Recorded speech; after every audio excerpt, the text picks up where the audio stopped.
안녕하십니까, 포대보살입니다. 반갑습니다. 오랜만에 뵙습니다.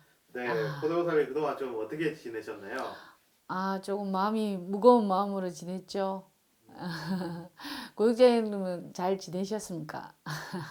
40대 중반에 이제 남자 손님이 결혼 문제 때문에 이제 보살님한테 오셔가지고 상담을 받은 사례가 있다고 하는데 그 중요한 거는 결혼보다 어떤 원인이 중요하다고 이렇게 점사가 나왔다고 하는데 그 내용이 뭔가요? 하루는 저희 법당에 중년의 남자가 왔습니다. 중년 남자가 점을 보러 오셨는데 이분이 딱 와서 앉으니까 결혼을 안 하신 것 같더라고요. 그래서 제가 제 느낌에 혼자이십니까? 그러니까 혼자라고 하시더라고요. 뭐 갔다가 올 수도 있는데 그냥 그분이 그 말이 먼저 나오더라고요. 혼자십니까? 그러니까 혼자라 하면서 눈이 동그래지더라고요. 그러면서 제가 그분 사주를 넣고 점을 치기 시작했습니다. 그러면서 뭐가 나타나냐면 이 집에는 왠지 모르게 청춘기가 엄청 막 강한, 결혼하지 않고 막 흔들리는 이런 게 눈에 자꾸 어른거리고 그랬습니다. 그래서 제가 물어봤습니다. 뭐라고 물어봤냐면 혹시 어머니 아버지가 두 분 같이 사시나요? 아니면 두 분 중에 어머니 아버지가 안 계시는 걸로 저는 이렇게 나온다. 어떻게 생각하시냐 이렇게 얘기를 하니까 현재 이혼을 하고 자기는 어머니하고 사신다 하더라고. 그러는데 이제 이 사람의 내면적으로 많이 깔려 있는 게 여자 문제도 물어볼 겸 왔지만은 제가 먼저 제 입에서 먼저 나오는 게 아버지의 얘기가 먼저 나오더라고요. 제 입에서. 포대보살은 점을 볼 때 그렇습니다. 조상도 실려야 되는 건 정확하지만 먼저 이렇게 왔을 때 자기들이 먼저 묻고 싶은 말이 있지만 그 말이 아닌 다른 말이 나오는 거, 그게 저는 더 키포인트라고 생각하거든요. 제 입에서 아버지에 대한 고가 슬픔이 많네요 라고 얘기를 했습니다. 그러면서 아버지를 넣더라고요. 넣어서 제가 아버지 푸는데 혹시 작년에 이분 병원 갈 일이 크게 있는데 몸에 칼 댈 일도 있다, 좀 위험한데 어떻습니까? 그러니까 작년에 목욕탕에서 화장실에 가는 길에 미끄러져서 뇌출혈로 수술을 했다 하더라고요. 그래서 내가 그렇죠. 그러니까 이분이 지금 문대가 그렇습니다. 근데 작년에 이분이 왔다가 저한테 정보를 가셨거든요. 그래서 내년에는 이분이 더 몸으로 더 많이 칠 거다. 너무 많이 치고 사실은 치매기도 좀 있는 것 같고 허둥지둥하는 그런 모습들, 불안해서 자중하지 않고 이렇게 혼자 이 청춘기가 워낙 실리니까 자꾸 뭘 찾는 느낌, 그런 느낌이 들었습니다. 그래서 제가 이야기를 했습니다. 아버지 때문에 많이 힘들어 하시네요. 그러니까 아버지의 술로 인해서 어머니의 삶이 없었다고 얘기를 하더라고요. 그래서 내가 보니까 이 사람의 사주를 넣었을 때는 제가 보니까 관직의 운이었습니다. 그분한테 제가 말씀을 해, 관직이 운이신데 혹시 관직을 쓰고 계시냐라고 물었습니다. 그러니까 맞다 하더라고요. 그러면서 싹 미소를 지시는 거예요. 그러니까 제가 이제 하나하나 이렇게 조상이 실리면서 이야기를 하게 되니까 그런 얘기를 하더라고요. 정말 근데 아버지한테 이 청춘기가 엄청나게 흔드는 거죠. 그래서 제가 안타깝다.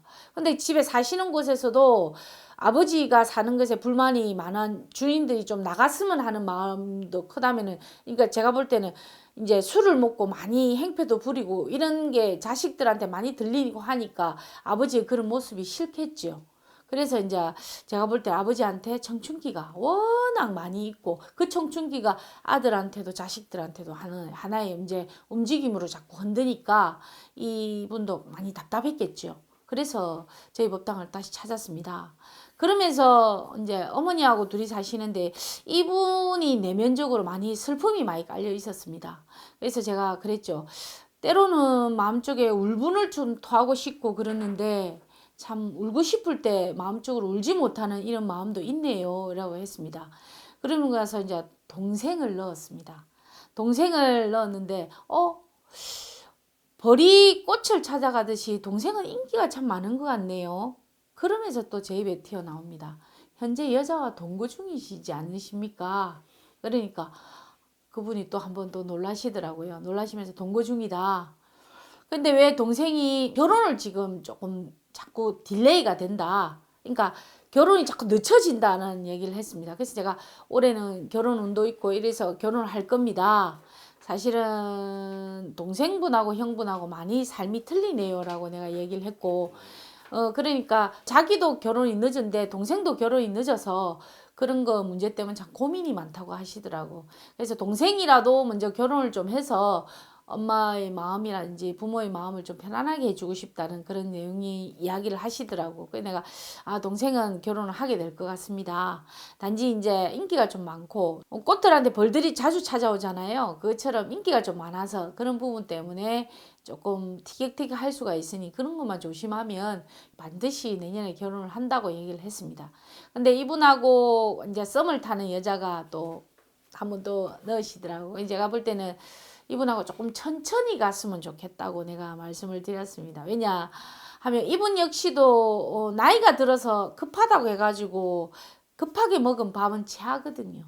그래서 제가 그런 것만 좀 피하면 되지 않겠나라고 말씀을 좀 드렸더니 자기도 소개받아서 저한테 오시거나 이제 얘기를 들으시고 가실 때 참 흔쾌히 고맙습니다라고 저를 하시고 가시더라고요. 그래서 내가 용기를 가지시라고 나이가 드셨지만은 결혼은 꼭 운기가 있고 그 시기가 다가오니까 그때 시기가 다가왔을 때 결혼을 하시면 어차피 조금 늦은 거 조금 천천히 가자고 말씀을 드렸습니다.